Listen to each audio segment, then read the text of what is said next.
Superb. Fantastic. They're on their feet for Shaun Murphy. Welcome, friends, into the One Play Sports Spectrum, the holy grail of sport here in Asia. It's time for another Wall of Fame, and it's a special Wall of Fame this week because World Championships in any sport have been thin on the ground in 2020 due to COVID-19, but there's been some fantastic work done by World Snooker. So halfway round the world on Friday begins the 2020 World Snooker Championships, and I'm delighted to be joined by a personal friend and the 2005 World Champion, seeded 10 for this year's renewal. We cross to the Crown Plaza in Sheffield, which is the World Snooker bubble for these championships, and say a very good afternoon where we are, good morning where he is, to Shaun Murphy. How are you, Shaun? Hey, Patrick, how are you? Yeah, I'm very well and delighted to see you safe and well. Now, on this show, we like to get a bit of a backstory about how you got into the sport, and obviously we'll be looking forward to the World Championships in terms of an event, but you've been at the centre of some drama in the last 48 hours. Talk us through what very nearly, for you, was a World Championship disaster before it even started. Very tragically, about a week ago, I lost one of my very close personal friends. He'd been fighting cancer for the best part of 3 years. And living out in Portugal. So there was a very quick cremation planned, and 10 guests were allowed to come. And, there was no way in the world I could have ever missed that. So I took the decision to go. And, I'd looked into the rules of, what would happen with me as a sportsman and stuff like that. And there are exemptions in place for the mandatory 14-day quarantine period. So I went. But it did cause a bit of a stir because obviously these rules are sometimes tricky to find. So on the face of it, it looks as if I'm going to have to quarantine for 14 days upon my return. But thankfully, the governing body were able to demonstrate that no, actually, the government of the UK do issue quarantine exemptions in very special circumstances. And fortunately, I was managed to do that. So I'm actually locked down in the bubble of the Crown Plaza in Sheffield, as you say. This is World Snooker's designated facility for the tournament. I've been here now 3 or 4 days, and I haven't been outside yet, but I might venture out at some stage just within the grounds of the hotel. So you're not allowed to leave the hotel, because obviously this is a great insight into sport coming back at the elite level. I'm assuming you had a COVID test on arrival. Luckily, that's come back negative, but you're not allowed to leave the perimeter, if you like, of the hotel, and it's coaches taking you from hotel to venue and back again, and you risk getting thrown out if you get caught nipping down the bakers for a donut or something. Yeah, well, as you know, that would happen quite a lot with me, but I think... when you arrive here, it's very clearly marked where you're allowed to go. There are big, banners everywhere. You're now entering the bubble. You're now about to leave the bubble. If you cross that line, that's you finished. You get tested, and then you get one of these wristbands there. I don't know if you can see that there. That tells everyone that I've had the test and I've come back negative. But really, it's been said a lot. A lot has to be, World Snooker have to be praised a lot for everything they've done here to get these events, especially the World Championships, up and running in what is just strange times for us all. We're all going to be tested another 48 hours prior to our matches. So I've got another test coming my way on Saturday.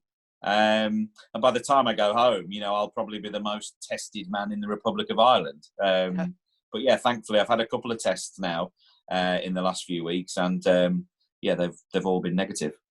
Just to point out to everyone, Shaun is English, but is based now in the Republic of Ireland with his lovely Irish wife, Elaine, and his 2 children, Harry and Molly. But let's go back to that test because, lots of people have heard of this test. It's a bit like when you used to go to school and get the injections when you were growing up, and all these old wives' tales and myths and legends grew out of it. Talk us through what happens as an athlete when you get this COVID test. Yeah, we're looked after, and we have to sign a couple of documents, and then a nurse produces a swab. It's a bit like one of those things you use to clean your ears out, that we're not meant to use, but it's a bit like that, probably twice the length. And they put it down into the back of your throat, down to where it's, near where your tonsils would be. They have a good swipe around for 5 or 10 seconds, and you have to try not to vomit. That's the real test. And then they take the same swab and they ram it up your nose. So that's quite unpleasant. That's up there for another little while, straight into a sealed container and sent off to the lab somewhere, and you get your results, next morning. So I was, slept. I was a bit anxious that night. That's the last thing you want, is a positive test. But thankfully, myself and every other snooker player who's been tested, it has to be said, since the resumption of play some weeks ago, we've all tested negative. So everyone must be doing something right. Yeah, touch wood, and let's hope everyone gets through those World Championships safely. Now, of course, I want to talk about the World Championships in depth. We'll do that in a while. I wanted to start with your unique COVID-19 situation, but for those fans watching in Asia that aren't familiar with your background, because, of course, you are truly a veteran on the circuit now, one of only 11 players to win the Triple Crown. You've made the World Final multiple times, won it, as already said, in 2005. But take us back to the start of your sporting career, how you ended up in snooker and how it became such an integral part of not just your professional but personal life. Well, do you know, it was completely by fluke. You know, I had no interest in snooker at all. I'd never really heard of it. I think I'd seen it, but I didn't know what it was. It was something my dad used to do when he couldn't play golf. He'd go and play snooker instead. And I'd written my letter off to Santa Claus and asked him for a computer. I'd asked him for something called a Commodore 64, which in the late 80s, early 90s was all the rage. And I came down, you know, on Christmas morning, all expectant, excited, seeing Santa been and eating his mince pie and stuff like that. And none of that had happened. In fact, there was a little snooker table waiting for me. And of course, I didn't know at the time, but my family, my parents, and we'd lost our family business. Things were going quite badly for my parents in terms of finances at the time. And so a computer was well out of their range. And so I got this small little Steve Davis endorsed 4-foot snooker table. And now even when I look back at pictures that my mother would have taken on Christmas Day and Boxing Day and the subsequent days, I look like a little snooker player, you know. It's funny, you know, because I didn't really have any teaching, obviously, like day one. But I do look a little bit like a snooker player. So I took to it like as they say, a duck to water. A few months later, I made a 50 break on that table. Another year or two later, I made my first 100 break on a full-size table. I could like barely see over the table at that stage. I wasn't particularly tall. So you just had a natural aptitude. And, you know, I think so. My dad, we copied Steve Davis really, and Steve had got the Joe Davis instruction books from like the 1930s. So we did the same. And we basically read them and tried things out and copied really. But it was then years of junior tours, you know, national competitions, the World Amateur Championships, and before you know it, 5 years later, I was turning pro at 15, and been on this merry-go-round of the World Snooker Tour ever since. But when you play these individual sports, I mean, we've talked to some great sporting athletes, PV Sindhu, the world badminton champion, Saurav Ghosal, who's to the top of his tree in world squash, and Duncan Elias on his show speaks to some top Singaporean athletes. What fascinates with me about it, you get young kids, boys and girls, who are great at a sport, but you have to carry that through your teenage years into adulthood and keep that focus and concentration. Did that just come naturally to you? I mean, there was never a phase when you were 16 when you discovered girls and drinks and stuff, you thought, well, you know, stuff this, I want to enjoy my life. You always remain focused on snooker. It's always been your first love. Yeah, the only thing that came close was when I got my car, you know, when you get your wings and you're able to be independent. Golf nearly sidelined the snooker. I went through maybe a year where I was, you know, bunking off, going practicing, because I didn't have the discipline of my father taking me anymore. I was doing my own thing. You know, I used to just instead of turning left out of the driveway, I'd turn right and go to the golf club. And it was just that one day my father, you know, I got home and he said, "Oh, how was your snooker practice today, son?" And I was like, "Oh, yeah, no, it was great. He said, "Oh, it's just that I called into the club and you weren't there." So that I kind of got caught out. And that was that really. I kind of had the big conversation, you know, do you want to be a snooker player? Do you want to be a golfer? I decided that I wanted to be a snooker player, which is why I just don't tan anymore when I go away. I'm so used to being inside. I just burn now when I see the sun. Maybe I should have been a golfer. I would have had a much better tan.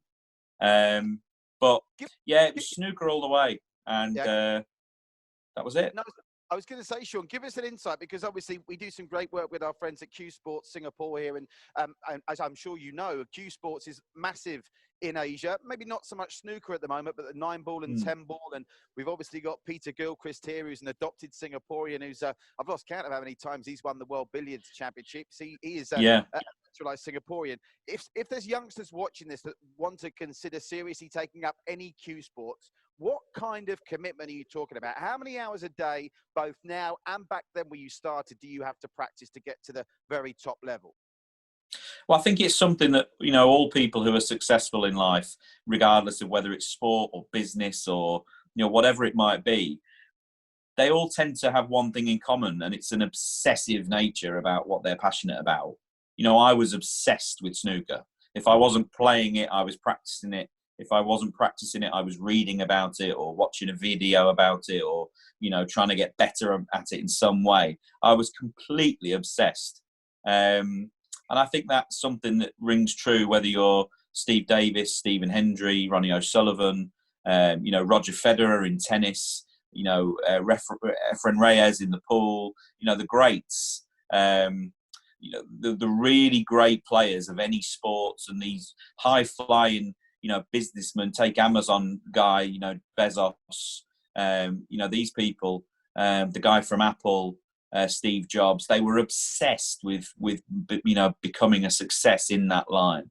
And I think that's the thing. There are so many things in the world to distract you from what you're trying to do, especially now, with social media, and we've all got these mobiles, and it's very hard to get any time on your own these days. So it's in one way, it's actually probably more difficult now to be completely tunnel visioned on one thing. But that's what you need. And luckily, that's what I had. But I mean, how many hours? When you first took it in your teenage years, you started to take it seriously. Are you looking at 6 hours in front of the table every day, 7 hours, 8 hours? Are you practicing as much now as you did then?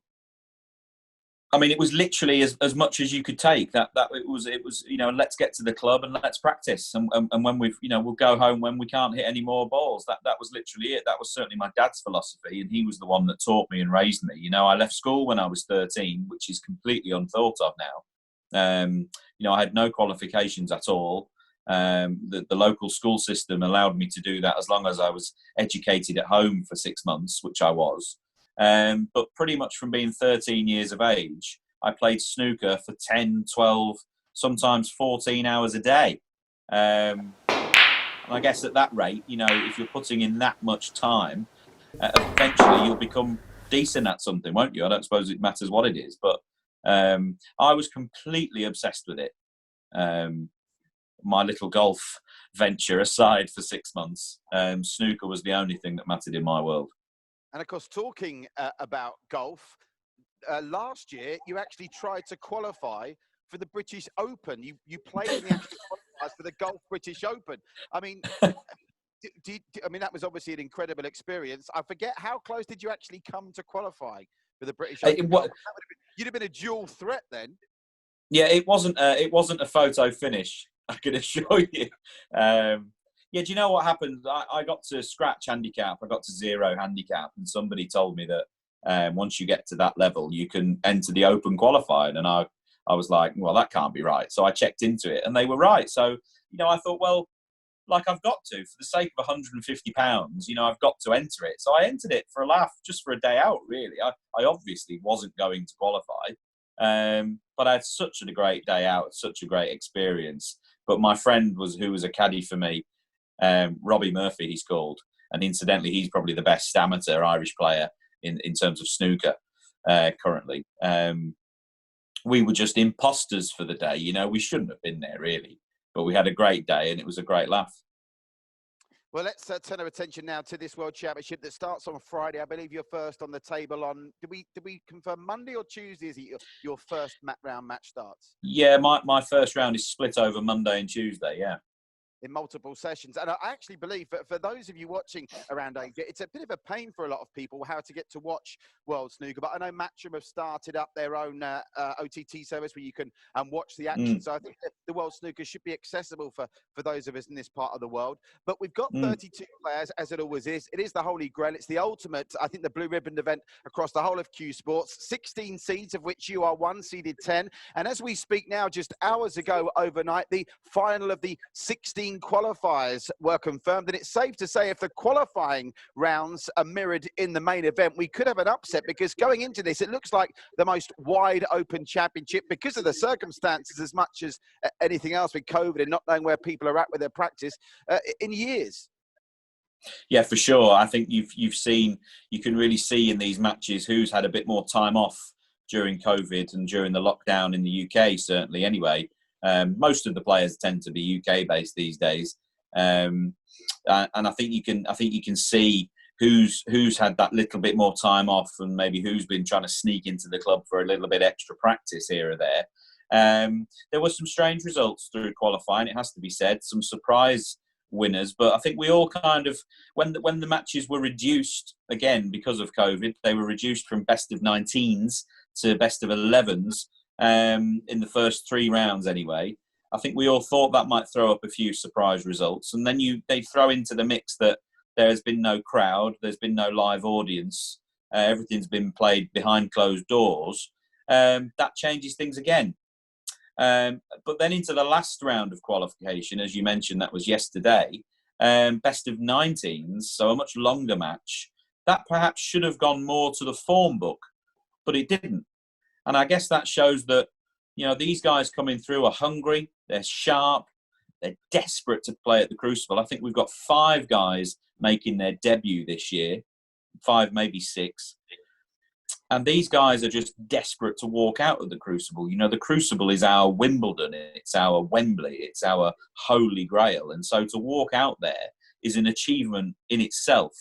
My only advice for these lads is that, you know, if you can get over that and actually step out and try and play good snooker, you've got a chance, because the top 16 seeds, of which I'm one, do tend to be at their rustiest in the first round. So if they're going to take one of us out, it'll be on day 1 or 2.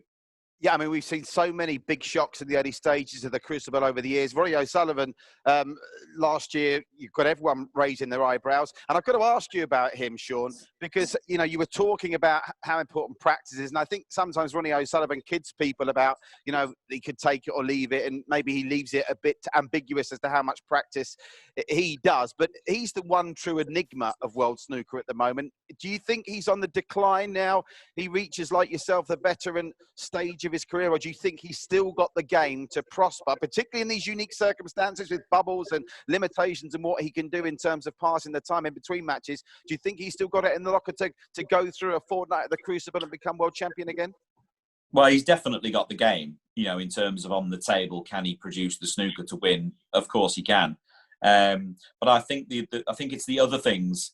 You know, he hasn't had a good run at the Crucible for some time now. It's just such a tough challenge. You know, it's like you say, it's all of the time between the games. It's 2.5 weeks. And for those 2.5 weeks, you've got to be, you know, on your A game, on and off the table. And what do you do what do you fill your downtime with between matches? And especially in these times, as you say, with COVID and the regulations, restrictions, where you can go. You know, we're not really allowed outside what World Snooker are now calling the footprint of the event. That's designated hotel areas, practice facilities, and then into the venue itself. So, you know, the World Championships is normally quite a big festival of snooker. We do a lot of mixing with the fans. There's lots of great restaurants around the Crucible. There won't be much of that this year because we're not allowed out. So you'll be spending a lot of time in your room with your iPads, box sets, you know, Netflix, all of that stuff. There'll be a lot of time spent solitary, and that'll be a challenge for some people. And you actually, I think you told me once, you carry a portable piano around with you as well. Have you got the piano with you? Yeah. I actually stopped carrying it around with me when I saw you last in India a year or 2 ago. because I got stopped at the airport trying to leave the country with it in my luggage, and I got escorted into baggage security by a man with a very big machine gun. In India, because all they could see on the X-ray was a big lithium battery, and they were very concerned that it was something more sinister. And I was escorted down into the depths of, I think it might have been New Delhi Airport or somewhere like that. And I was made to unpack my case under armed guard, and they confiscated the piano off me. So I didn't think it was worth it after that. So no piano, but luckily Netflix seems to get more films in it every day, so I'm sure you'll be kept busy. And I think you've got the psychological part of your life and game right to hopefully navigate what's going to be a very interesting 2.5 weeks for everyone. Now, as we speak to you, I know where you are as we speak now on Wednesday. The draw is just over an hour away, where the 16 seeds will be paired up with the 16 qualifiers. Now, I'm not going to cheat here and record 16 different versions of this interview where I ask you what's going to be like playing X and we go through all of them. You're the one person I've ever met in sport that I think when I ask this question won't just say, oh, I don't care who I play, it's going to be difficult. If you could pick one name out of that 16 as we speak now, by the time people watch this, they'll know who you've been paired against. If you could pick one name, who would you like to face in that opening round for you at the start of next week? Well, I'm going to pick two, if that's okay. You can pick two. I'm going to pick the local lad of Sheffield. He's a good friend of mine. He plays at a club owned by a very close personal friend. He actually uses my old table. When I left, I used to live in Sheffield for 3 years, and years ago I left my old table there in situ. I left it there so I could use it when I came back for this tournament, would you believe? And since then, this young man called Ashley Carty has come through the ranks, and he's qualified, and he's going to make his debut. So I think to play a local lad, who I've got to know quite well over the last few years and have spent a bit of time with, we have the same coach. I think that would be nice to go against somebody like that. And then on the flip side of it, it's great to see some players like Anthony Hamilton starting to qualify again. Of course, he won the German Masters a few years ago and got his first world ranking event after like 28 years as a pro or something. So a real class player. We call him a player's player. He's respected by all, plays all the right shots. Nice chap. And a real classy guy, So it'd be great to go up against somebody like him, someone I've not really played that much. Be Anthony Hamilton or Ashley Carty, I guess. Okay. And of course, if you're not familiar with these snooker players, they've all got their nicknames. Anthony Hamilton comes from Nottingham, so Robin Hood. He's the Sheriff of Pottingham, right? What is Ashley Carty?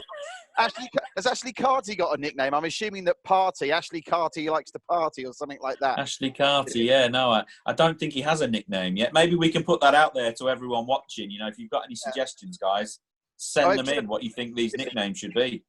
I think party rhymes with Carter. I'm not sure what else. And of course, your nickname, the Magician, that's quite a cool nickname. I know some people try and lose their nicknames as you go along. How did that come about, your nickname, the Magician? Yeah, it came about purely by chance. I played a great shot, which I know is hard to believe in itself, but I did play this one particular good shot at the World Championships, and somebody in the crowd shouted out, "That was magic!" And it seems to have stuck since then. I played on it a little bit. I've got a couple of friends who are, very well-known magicians, and they're always egging me on to, come out and produce a bundle of flowers or something and do some funny tricks out there. But as I keep telling them, I'm trying to go to work, I'm not out there trying to do tricks. But it'd be great to make a little bit more of it. But listen, at the end of the day, you've got to go to work. Now, turning our attention to the World Championship at 32 and what that concerns in terms of Asian competitors, it's great to see. Shame poor old Sunny Akani fell at the final hurdle yesterday, but you've still got Nopon and Tep Chai, so there's two Thais who've made it through. And of course, the wait goes on and on to see if we can find a first world champion from China. Ding Junhui, many people thought would have won multiple world championships by now. Maybe it's too late for him. You've got Yang Bingtao, who's given you a few nightmares over the course of the last 12 months, and Yang Wenbo, who got through against your good friend Fergal O'Brien in quite controversial circumstances. So Asia is represented in the World Championships. I'm going to ask you a question now, and I think I've got it right at 5. Apologies if I've missed anyone out. Which of the Asian contenders, both Southeast Asian and Asia as a whole, do you think's got the game to go the furthest out of those that have qualified? Well, I think they're all really very good players in their own right. I think Ding would sit above the rest in terms of, which one of these guys could possibly win the tournament. Of course, on their day, they could all win it. But he really does have the pedigree. And he's got literally every other trophy in his locker now. He's won multiple tournaments around the world. He's just missing out on the World Championships. But I guess that pressure of wanting to win it for a nation, the Chinese, they really do put a lot of pressure on him in the media over there. So he's always carrying that weight. That's not easy. The other guy, I think, just the way he plays with such ease, is Tepchaya Anu, you say, one of the Thai lads that's qualified. A great player to watch. He is one of the players that the other players like to see play. And that's always, there are no bigger compliments than that, really. Everyone loves watching his style of play. He also could be the Benjamin Button of snooker, because he looks like he's about 17, when in fact he's got to be 35 if he's a day. So I don't know what he's doing, but he might have discovered the fountain of youth somewhere. But he's a fabulous snooker player. And if he gets a good draw, he lost to Judd Trump last year. He actually should have beaten Judd. He had chances, and I think Judd might have had some lucky shots which saw him over the line and obviously went on to lift the trophy. So he's somebody to watch out for sure. Yeah, and if you get a chance, one of the great things about watching Tepchai is he's so quick. I think he averaged 15 seconds a shot in the qualifiers, and saw off all and sundry. So great to have some Asian representatives in the World Championships. Listen, it's gone so quickly, Shaun. There is no better talker than you, and I mean that in not a sarcastic way, a nice way. As I always do with these interviews, I'm going to finish with some either-or questions, okay? You can either have one or t'other. First one is Netflix or night out? Netflix. Okay. In your first round match, remember you had a whitewash last year against your Chinese opponent in round one. So would you rather hit a 1-4-7 and a 10-9 win in the first round, or whitewash your opponent with no break over 50? Definitely whitewash your opponent. No one looks at the breaks when it's done and dusted. Okay. Bow tie or open collar? What do you prefer? Bow tie. Dublin or Manchester? Because I know you love Manchester, but Dublin's now your home. For political reasons, I'll have to say Dublin. Just in case Elaine is watching. And going to Q Sports in this part of the world, what do you prefer, 9-ball or 10-ball? 9-ball. Okay, 9-ball. Looking forward to that, hopefully, with our upcoming tournament here with Q Sports Singapore. And finally, this is the acid test. If I told you could qualify for the British Open in golf in 2021 or win your second World Championship in 2020 in snooker, which one would you pick? Come on, it'd have to be the snooker, wouldn't it? It'd have to be. And I'm not just saying this because you're my pal. I genuinely think we speak quite a lot. I always try and egg you on through tournaments. This stage is set for you. You're not getting any younger. What do you turn 38 during the championships, don't you? 38 in a week or two, yeah. What's happening? Come on. You got to start where we all get old eventually. Unfortunately, we can't all be like Chaya with this Benjamin Button syndrome. We are actually starting to look our age. So, Shaun, do me one favour. When you win that trophy in the second week of August, I want you to Zoom us, because with the time difference, this will be good, because you can have your hangover in your hotel room, and we'll set up a studio. You'll do a Zoom with the World Trophy live with us. We want to be your first. Obviously, you'd have to speak to the BBC, those pesky irritants, but you'll give us your first television interview here in Asia with that trophy in a couple of weeks. I'd be happy to make that promise. If that happens, I'll be here. Great stuff, Shaun. Always a pleasure, never a chore. Delight to speak to you. That's Shaun Murphy, who will, we hope, be winning the World Snooker Championships, which starts in Friday. See you, Shaun. Cheers, guys. Take care.